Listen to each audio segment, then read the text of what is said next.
Bonjour à tous. Au milieu de l'automne, chaque année, le réflexe est le même, reculer les horloges d'une heure. 60 petites minutes avec des conséquences graves pour les piétons. Et aussi surprenant que cela puisse paraître, le nombre d'accidents explose pendant l'heure de pointe, plus 47% d'accidents avec piétons comparé à l'été.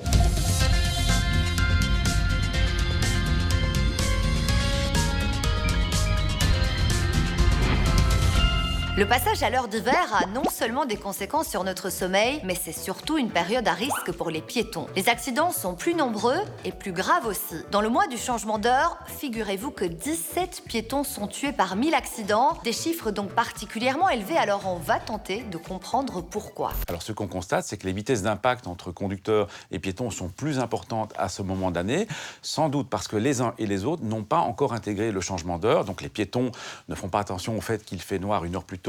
Pareil pour les conducteurs. Et donc, quand les automobilistes voient un piéton dans les faisceaux de leur phare, c'est souvent trop tard. La principale raison, c'est donc la luminosité. Elle baisse fortement entre 17 et 19 heures. Pour les conducteurs, il faut donc redoubler de prudence. Pour les piétons, il est essentiel d'accrocher le regard du conducteur. Autre point primordial, être visible. Pour vous donner une idée, dans les phares d'une voiture, si on est habillé de couleur sombre, le conducteur ne nous voit qu'à 20 mètres, donc au tout dernier moment.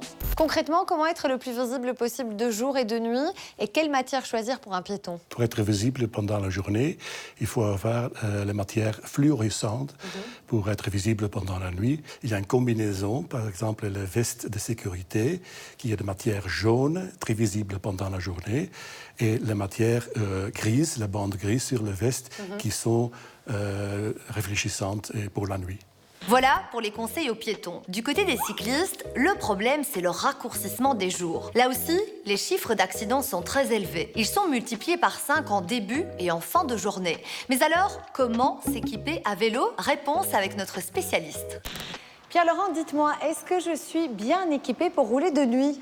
Oui, de jour comme de nuit et aussi sur tous les types de chaussées, à savoir aussi les pistes cyclables. Alors vous avez le phare blanc à l'avant, vous avez le phare rouge à l'arrière qui doit vous assurer une visibilité de plus ou moins 100 mètres. Ils peuvent aussi être clignotants et être portés sur le cycliste, pourquoi pas sur le sac à dos. Alors en plus, il y a les catadioptres sur les pédales, il n'y en a pas sur les rayons, mais il y a la bande réfléchissante qui vous permet d'être visible de nuit. Et puis il y a le gilet qui est parfaitement conforme, fluorescent et réfléchissant qui vous assure une visibilité optimale. Bon, parfait. J'y vais alors, merci. Bonne route.